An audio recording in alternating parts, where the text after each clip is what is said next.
This is the Office Manager Diaries, a podcast all about the highs and the lows of professionals in office management around the world. We'll delve into their career journeys and diaries where they'll share their stories, tips for success, and things only office managers understand. Enjoy, and please remember to give us a follow. Hi everybody, thank you so much for joining us for the next episode of the Office Manager Diaries. It's my pleasure to welcome our next guest, Allison Dunnings, who is the Workplace Experience Manager at Tails.com. Allison, welcome and thank you so much for being on the Office Manager Diaries podcast. Thank you so much for having me. I'm excited to have a good chat and very thrilled to be invited.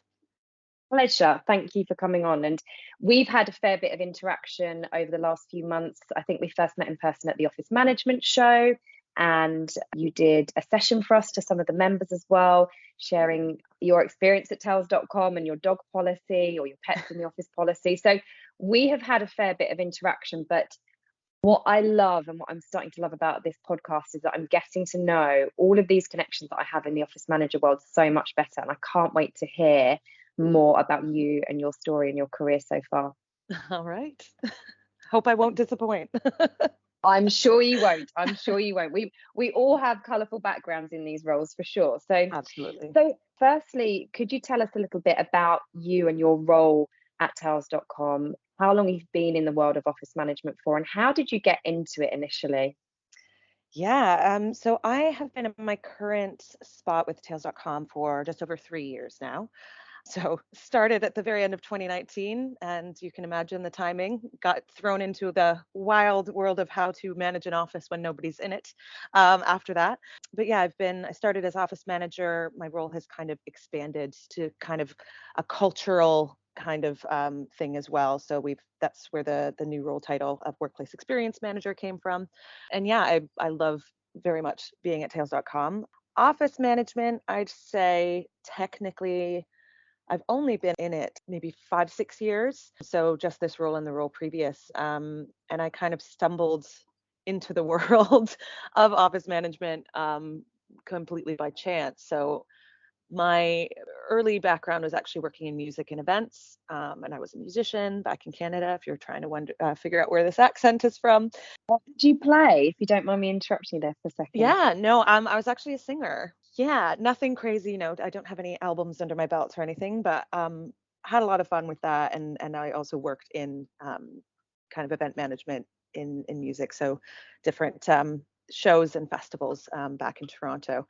So kind of started there, and then on and off during that hospitality. So I think I would imagine that'll come up a lot as some people's kind of background, because it kind of fits the personality type, just being around people, taking care of people. So always on and off throughout the years, I've been waitressing, bartending, and that sort of thing. So those kind of skill sets led to where I am now. When I first moved to London, almost 8 years ago now, I first worked at a music venue, Scala, in King's Cross. So I was their box office manager. So that's sort of an office management role. So I was there during the day. Yeah, doing the admin, selling tickets, getting all the, events up on the website, and taking care of the place in the daytime. So did that for a bit, and then just kind of stumbled into my next role, which was managing a co-working space. And so that was kind of the first more official office environment that I was in. So I did that for a few years here in London. And then the LinkedIn Tails.com popped up. I was already a customer. I'm dog crazy. It seemed like a no-brainer. It's like, oh, they want me to manage one office for one company when I've been managing a co-working space with like 900 members. Easy, I can do it in my sleep. So that's led us to where we are now. Amazing. And at the co-working space, were you also responsible for selling and making sure those offices were full, or was there a salesperson there? Thankfully not, because sales is absolutely not my strong suit. So there was a sales team. I was just the person, once they took the office, to welcome them to the fold, make sure their office was set up as they needed, create different events and opportunities for different companies to meet and engage, and make sure the space, was suited for purpose. So yeah, thankfully no sales. That would have been my nightmare. Because I was talking to some people on the training course that we run, I think yesterday, and we talk about the career kind of trajectory in this sector and in this profession. And one of the places I said that you could move to if you have an interest in sales is in these co-working spaces, because in some of the smaller ones, it is a hybrid of selling and making sure that they have desks and offices filled, and then looking after the space. So yes, I wondered if you had the sales element there and what you thought of it, if so. But doesn't sound like that was something for you anyway. So probably expand on it for us if you can, the role at towels.com that you're doing now, please. Yeah, I mean, this is a hard one, and I probably should have like written a script down for myself before coming on, but we're winging it. When people ask me what my job entails, I really struggle to answer it. I run the sort of day-to-day operations of our head office, which is our Richmond-based office, where most of the staff are located. It's got about 140 person capacity in that space, but we're hot desking and hybrid working now, so that's a whole thing. Gosh, what I do, procuring different software, so desk booking software, managing that, making sure that's functional, making sure people know how to use it. Obviously, managing cleaning contracts, any contractor works, anything like that, health and safety compliance. And then, I mean, there's so many things. We could be here all hour just talking about the many, many things I do.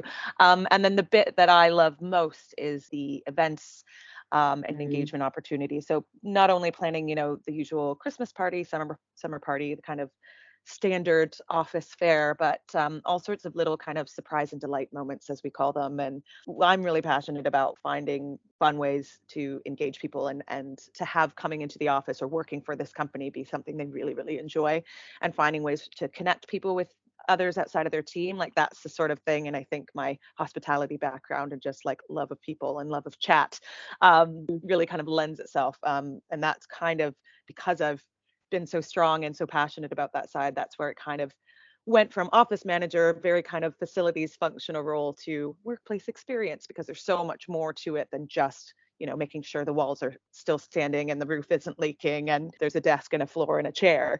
It's about so much more than that, and that's kind of what excites me about it. But yeah, it's a lot. It's so reactive, I'm sure it's like every day is a bit different, which is also why I love it. One day I could be rewriting a dog policy, which I'm sure will come up again at some point. The next day it's, making sure the fire extinguishers are checked. And it's interesting because I often find that, particularly now in this kind of post-pandemic world that we're all living in as office managers, the experience element in terms of your title and role is very key, because we do have to create that environment for them to experience in order to do their job and earn money for the company or do whatever the company needs to do. But we're also very much having to be innovators and creators within the role to come up with ideas, like you said, to invent new events or ways of getting people back in, ways of celebrating different marked anniversaries or whatever it might be in the calendar. And it seems like you enjoy that element of your role as well. Very much. I think that's my favorite part of the role, because it's a bit of fun and it's a bit of me, and I'm good at it, I guess. Yeah. And I suppose coming from a musical background, that is a creative streak in you for sure, because you have to be in the creative sector or zone, I suppose, to be able to do those kind of things. So it's hitting a lot of the notes for you, to use a little pun there. Yeah. And having a history as a performer doesn't hurt when you're communicating with the entire company. As you said, actually I think it was before we started recording, but everybody knows who you are when you're the office manager. So I'll have people come in for their first day in the office, and I do generally know who they are because I'm part of the onboarding process, but they'll be like, "Oh, hey, Allison." And I'm like, I haven't met you before, but you know who I am because I never shut up. And, I host company meetings and I host the events, and I'm always on Slack trying to like be the cheerleader. So it is funny. So having a bit of a basically not camera shy, not shy to get up and have a chat or be the cheerleader that somebody needs in the moment. Or set the boundaries.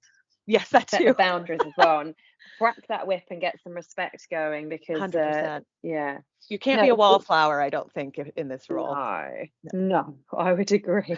But you do have to put yourself out there, right? And it does take a certain degree of confidence to be able to do that. So I would agree that it helps, because you are fully exposed to everybody in that organization, and they're kind of looking to you, right, at all times to almost inspire the behavior and the atmosphere, I suppose, on certain days. Like I was talking to a previous guest, and you may hear that she talks about how difficult it is when she had a personal issue, and how difficult it was for her to be able to show that in the office and actually be somewhat emotional and vulnerable during that period of time, because there was almost this expectation on her to maintain, hey, we're happy and we're rocking people and we're cracking on, and it's very difficult to promote well-being and mental health and culture and things, but not to almost feel like you can be true to it yourself, because it can impact everyone because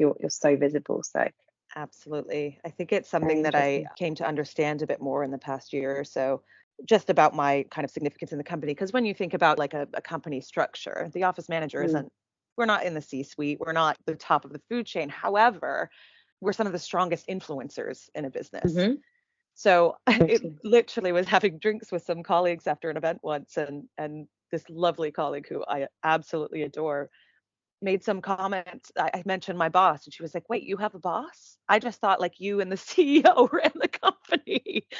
And I'm like, you "Oh just my run God." it. Yeah, it's like, oh. So it was confidence. just kind of a moment where I realized like the power and the influence that is there, and that's like exciting, but also, as you said, it can be really challenging, because that puts you out there in front of a bunch of people. And if you're having a bad day or a good day or an off day or a weird day, everyone sees it. Everyone expects a certain something from you. So it is interesting to be, as far of a chain of seniority goes, not actually that senior in the business, but still one of the biggest kind of influencers in the company and the culture. So it's really interesting.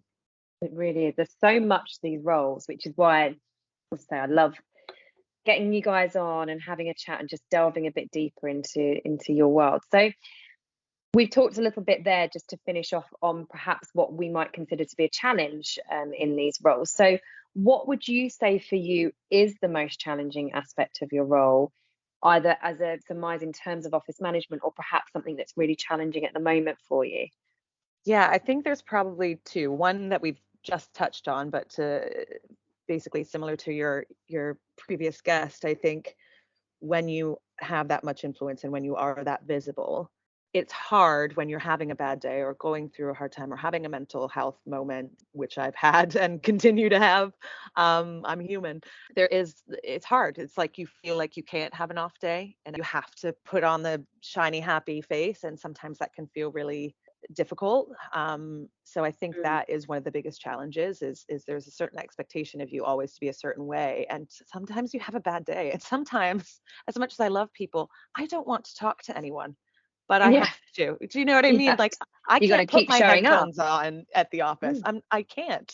I can't have focused time and shut myself away. So that can feel really difficult and really challenging. Some days it's what I love most about the role, but some days it can be really, really hard. And then I think the other challenge on a less kind of like emotional side of things is honestly just staying organized and organizing yourself in a role where the KPIs aren't necessarily super obvious and there's so much reactivity.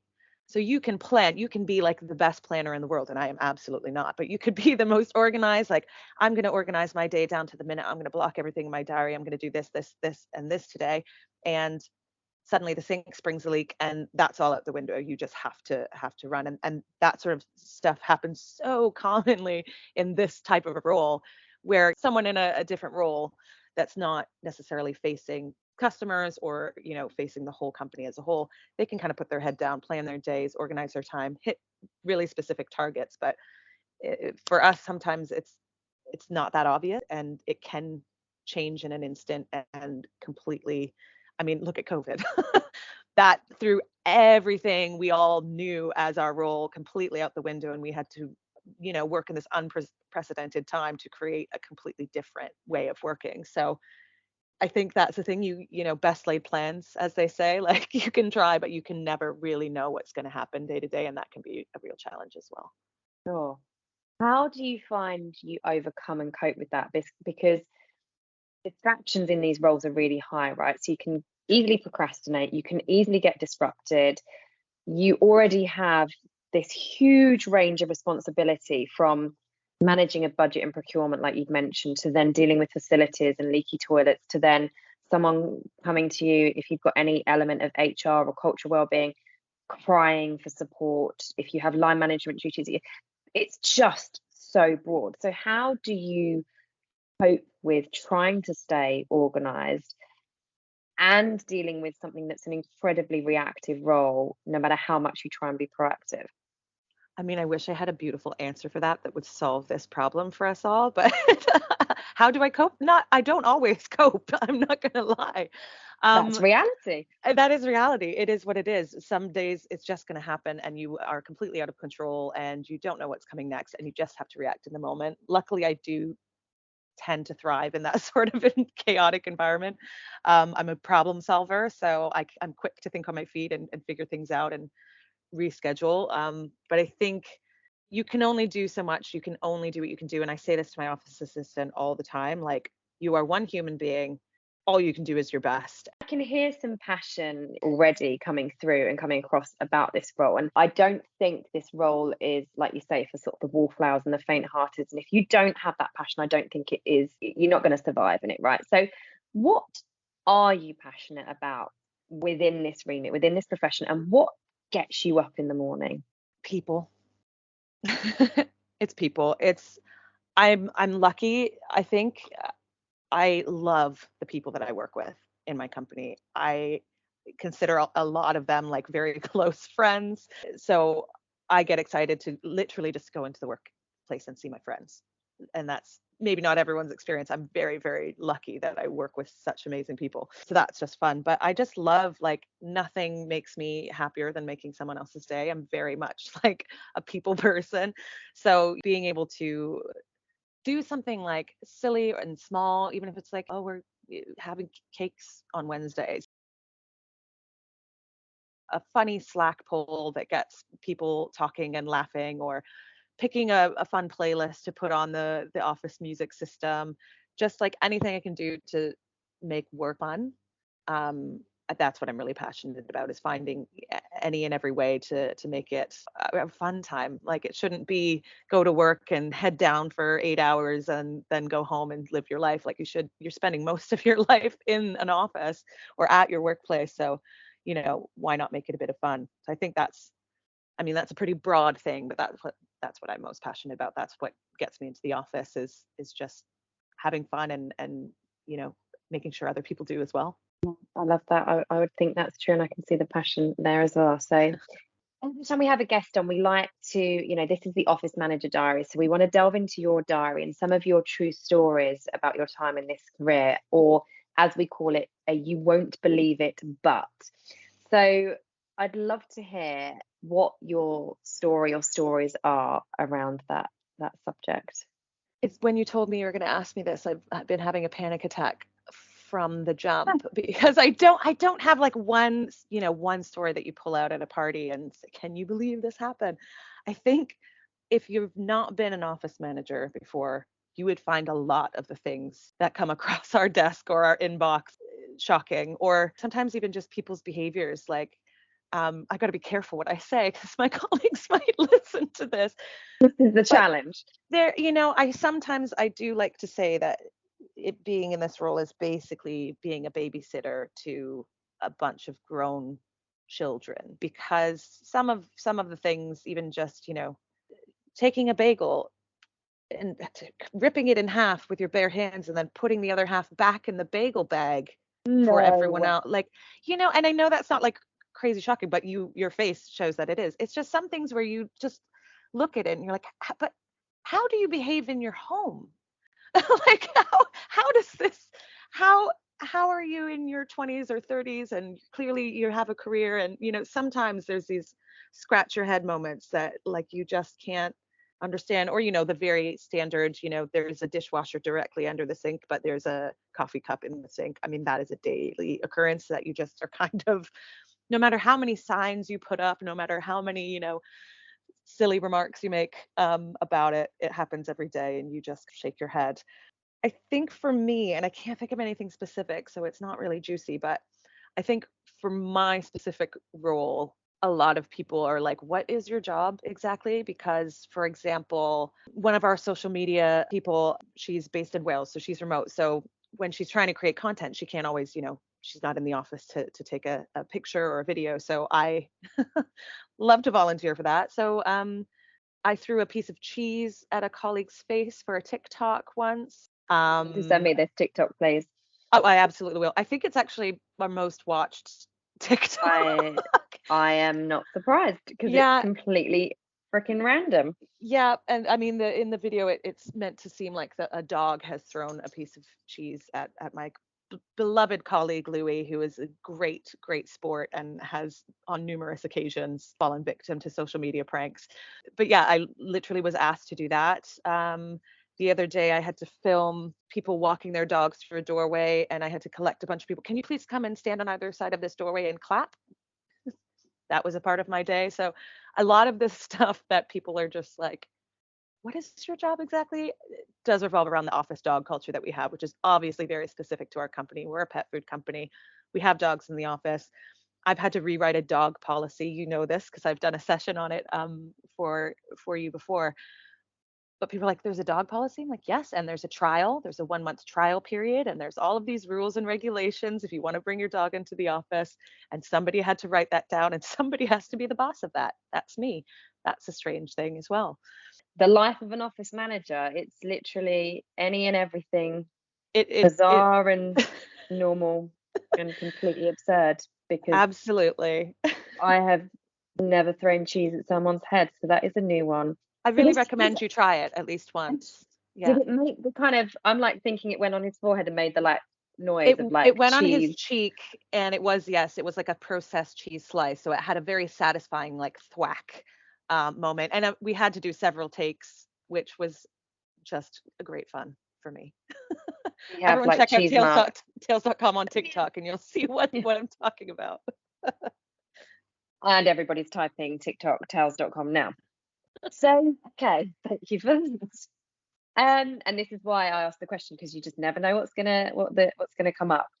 So tell me now about some of your wins and successes. What are your proudest moments in your office management career? Ooh, it's so tricky. I wonder if you find this, because everything is so reactive and like everything is different. Do you ever find, I think we've actually spoken about this maybe in a panel that you did at a show once, but just like sometimes I forget everything I've done. By the end of the week, I don't even remember what I did on Monday. So that is a tricky one. I feel like it's all going to be at tails.com because I've just had the best 3 years working here, and we've made some great changes. I'm working on a big project right now that I can't talk about, so I'm really proud of that. But I'm really proud of the events that I throw, I think. And I know I keep coming back to that because obviously it's part of my history, and it's something that I have so much fun with, and I think I'm particularly good at. So every time I've thrown an event, I know the first Christmas party that I threw in 2019 was the first party I'd thrown for the company. And everyone, or many people, including the CEO, said it was the greatest party the company had ever had in its 6 years at that point. So that was a pretty proud moment. And then now it's like the pressure's on to always try to keep up that standard or top it. And so far, so good. But I think probably actually the thing I'm proudest about is managing the last 2.5, 3 years of suddenly everyone's home from the office. We think it's for a couple weeks. We have no idea what's going on, and being able to figure that out from a facilities perspective, but also like it was a really challenging time to keep people engaged and connected. We were all, going through the absolute chaos of being locked in our houses and in varying, some people maybe loved it, some people probably were really lonely or having a hard time. People were joining the company and had never met anyone face to face. So I think I'm really proud of the amount of engagement we managed to get through that time, be it digital events, digital water cooler moments, even just little Slack activities like show us a picture of the coffee mug you're drinking of this morning, just ways to get people like connecting, talking about things that weren't work, feeling engaged, having opportunities to speak to one another. We created this thing we call the bagel bot. I didn't create it, obviously our software engineers created the actual bot, but the idea was that it gives people the opportunity to basically be randomly matched paired with one another. And I know there are apps out there that do this anyway, but we kind of created our own internal one in Slack. So you could join this channel. It was completely up to you. Like a Tinder for business. Yeah, a little bit. No, because you don't get to choose and swipe no or yes. That would be very cutthroat and terrifying. But you basically get randomly paired with someone. It's almost like speed dating in a way. Yeah, every 2 weeks on a Wednesday morning, if you're in this channel, we trigger the bot and you get randomly paired with someone. So you suddenly get a direct message with someone with an icebreaker question. And our CEO was in that channel, and lots of different people were in that channel. And sometimes, especially because at that time you weren't in the office, you're not running into anyone and saying, "Oh, I like your t-shirt, like let's chat." So you have no way of knowing who in the company might have a common interest to you, or just having those organic moments of interacting with other people. And so to be able to find a way to create that virtually was really challenging, but I'm really proud. I think we did a lot. And I even at the time before COVID, our customer experience team, so our CX team, were kind of in their own wing in the office because obviously they're on the phones a lot and they don't, they only are able to get off the phone to take their break at a specific time. So they had a lot less interaction with people as a whole. So there was this sort of unintentional, and we were aware of it and we didn't like it, but there was this sort of unintentional us and them kind of moment that just happened in the way that the work was set up in that time. And I remember having someone probably sometime within the first year of COVID just direct message me on Slack and say, I actually feel like more engaged and more a part of this company now that we're all at home. Like it was just like a leveler, and there has been opportunities for me to meet people I never even would have met when I was actually in the same physical space as them. And that feedback from you is some of the best feedback. Like that made my heart really, really happy, that because I Yeah. knew there was this divide and I was so conscious of it. That's a And physical barrier, and because you went online, everybody had that barrier. They were all in the same boat, right? So that's really exactly. interesting. And Yeah. since coming back, have you made steps to kind of try and remove that physical barrier? 100%. I mean, unfortunately, a lot of the CX work from home. I think just because they are on the phones, it does make it a little bit easier. But when they come in, there are desks that are kind of set up with their specific kit, but they're no longer relegated to another space in the office. So Wing. we've really removed that, I think. Yeah. And also now everyone's on calls at their desks half of the day, so it Mm. it really kind of naturally has taken away that othering. So I'm happy to say yeah, but I'm still always aware of, people naturally sort of silo themselves. And my kind of another thing I'm passionate about, I guess you could say, is breaking those apart, getting people mixing and connecting with each other, and finding, shared interests, and making friends. So I think I'm really proud of the stuff that I've done to make that true, in our culture at Tails.com. Share with me now, if you can, please. There's some wins and successes there. So the highs, any more highs to share, but also perhaps some of the lows that you've experienced in this role. Ooh, yeah. Oh, I suppose a very easy high was we do an award every year at Christmas time. We do what we call the Golden Scoops, Scoop being our custom dog scoop. So yeah, Food at sticks, good Tails.com, you get this clarity. plastic scoop that you tailor to the size that we give you. Anyway, so they're the Golden Scoop Awards. We have literally spray painted gold plastic scoops as the trophies. And they're based on our values. So there's, 4 awards each year for all of our company values. And in 2020, which was my first full year and our first basically fully remote year, I did win for Team Spirited. So I think that shows that all of that work that I'm talking about was actually acknowledged and noticed. And I was really, really proud to get that, because that's a value I cherish most of our company values. So that was a massive success. I think lows, there's not a lot. And I know that sounds like it can't possibly be true. There was a challenging time where I was under resourced. So there was an office assistant working kind of alongside me, and she unfortunately got pretty bad long COVID symptoms. So she, by no fault of her own, was unable to do a lot of her job and a lot of the things that were part of her role. And so I, as a team player, and because I was the closest in that role, would pick up a lot of that. But at the time, because that we didn't know how long that would last, we didn't know, if her health would improve.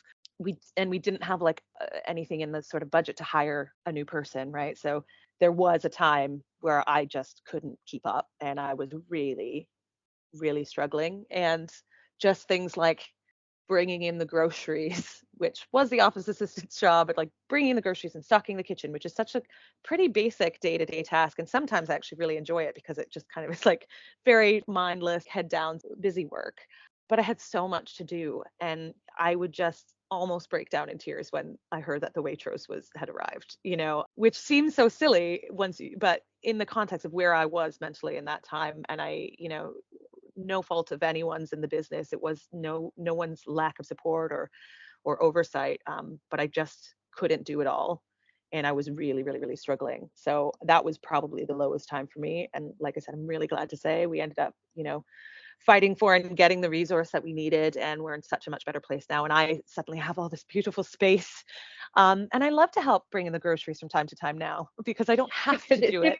Yeah. I volunteer. Exactly. I choose to do it sometimes when now, I don't and I have quite to, enjoy when I it. can choose. But I think that for me was a hard time, and it was, no one's fault in particular. It's just, I'm sure like there are times where there's nobody else to do it, and you just have to do it. So much is out of your control, right? Mm-hmm. People, we can't control people. We can't control a lot of the assets and things in the office. So a lot is out of our control in this role. So thank you for sharing.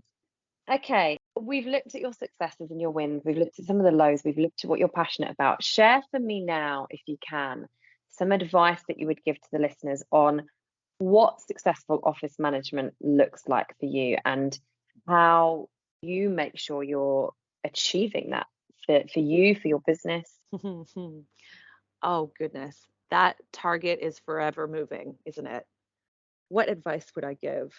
Just remember, you can only do so many things in a day. Give yourself space, give yourself grace and kindness because you want to do everything. I think it's in our nature in this type of role. You want to support everyone, you want to fix everyone's problems, you want to make sure that everything is perfect. And I know for me, and I'm sure for others in the same role, because it's that personality type, when you can't, you can be really hard on yourself and get really down on yourself. I'm lucky that, I'm really appreciated in my role, and people do show that. But I know that's not always the case. And it hasn't always been the case in previous jobs where people don't even notice what you do or you feel like completely underappreciated. And I think that's one of the tricky things to wrap your head around in this role. But it's almost a plus if they don't realize. If you are really crushing it, nobody notices anything because everything is seamless and easy and perfect. They notice when something's wrong or that something is missing. So I think that is a big thing, is just remembering that, like on the days where you feel a bit like, did you even notice that I took the Waitrose in and that I put all the cans facing forward because I'm slightly OCD. But the good thing is, if nobody's saying anything, it's actually, you're kind of crushing it. But I think the biggest advice is just honestly, remember you can only do so much. You are just human. Give yourself grace. Be patient with others because they're going to drive you insane, but also with yourself.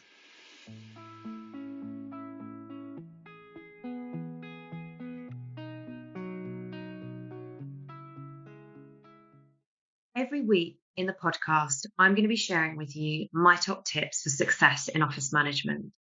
This week's tip is about wins and successes and how important it is to share those, even if it's just with yourself. Write down what you've achieved each day or week. Keep a smile file. For example, for when you get feedback from people proactively, even if that's verbally that they've delivered it to you and they say, oh, thanks, Hannah, for doing that for me, or you delivered really well on that project, or whatever it might be that they have said to you verbally, go and write it down, send yourself an email, make a note, and put it in a smile file along with any feedback that is written down, emailed to you or otherwise. Put it in there, and then when you're having days when perhaps your motivation is at its lowest, it should give you inspiration and pick you back up and remind you how good you are at your job. But also, when it comes to doing the appraisals, and I remember when I was doing mine many years ago in my office and operations and facilities management careers, and coming to that end of year or that 6-month period of, PDP or appraisal or whatever it might have been called, and just looking at that blank sheet of paper on my screen where it says, what have you achieved this year? What are your objectives for next year? And so on, and just really struggling. So when it comes to that, dip into your smile file, dip into what you've completed and what you've achieved, and also maybe what you found a challenge as well, so that you can look at that and develop it into an objective. But it's so important to then share that with your line manager, share that with the execs in the company. And you can do that through something like a management information pack, which shares what you've completed on, how much work you've done in terms of quantities of people that you've onboarded, how many office moves you've done, how many desk assessments you've carried out, how many meetings went on in a particular period, like that month or that quarter in the diary, to just demonstrate how much activity goes on. I used to do it as well for air conditioning complaints to demonstrate that we were bringing them down in terms of metrics, because we had so many issues when I first joined a particular company. Whatever suits you, but then you can succinctly add all that information in there, savings and saving opportunities that you've made, where you might need to spend more money, challenges that you're working to overcome, what's coming up next, and so on. And then give that to your line manager in a couple of pages in a PowerPoint presentation, maybe quarterly, maybe 6 monthly, to demonstrate your wins, successes, challenges, requirements, and so on. And it's a really great way to deliver on that. Like Alison in this episode, it is really difficult sometimes, like she said, to describe and remember what you do day to day and what you achieve, and other people don't always recognize it. So it is important to share your wins and successes and take that time to recognize that for yourself and tell others about it.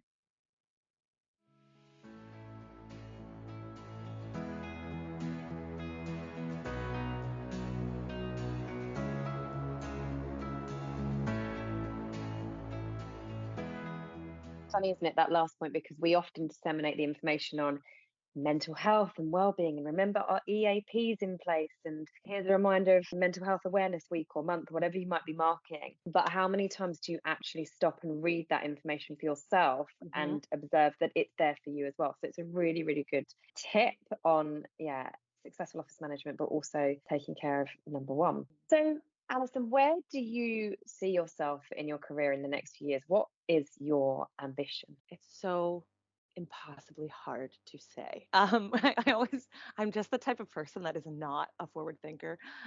Like, I don't know what I'm doing next week, let alone next year, half the time. But I think I've gotten a great deal of confidence in this role. Sorry, no one can see this, but my dog is being very cute right now. We may have just heard a lick there through the mic, so the listeners kisses. may get that. Yeah. Okay, good. Sorry, completely derailed by a dog as usual. What are my goals? I really, really want to basically, and I can say this because I've told the CEO of the company and everyone who will listen, like, my goal is to have a role that doesn't currently exist in our company, which is head of culture. I really want to take my strengths in and my passion for people and engagement and build that into the way we do things at Tails.com. Make that, I mean, it is so much, there's so much already going on, and I'm already kind of doing that.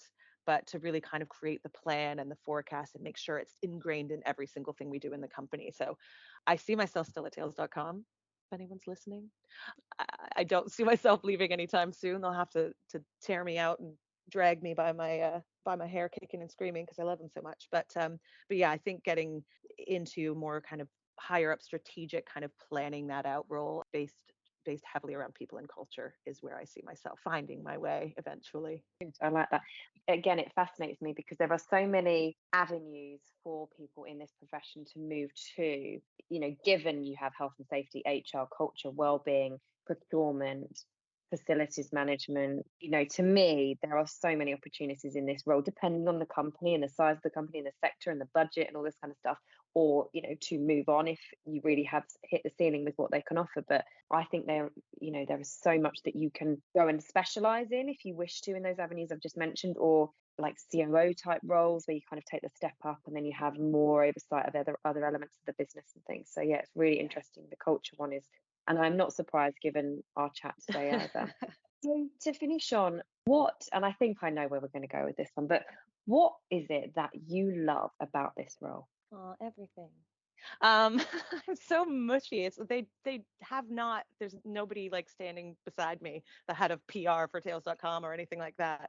They just got lucky. It's a great place to work, and I love so much about it. But yes, you won't be surprised to know it's the people that I work with.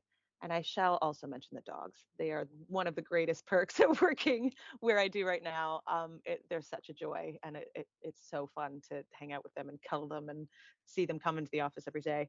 But generally, the thing I love most is the people that I work with, and getting to go to work and work alongside friends. Like, I think I'm incredibly lucky, and that's not going to be everyone's experience at every place they work. So I'm just really, really grateful that I work with such awesome people, and I love going in and trying to make their day every day. It's a lot of fun.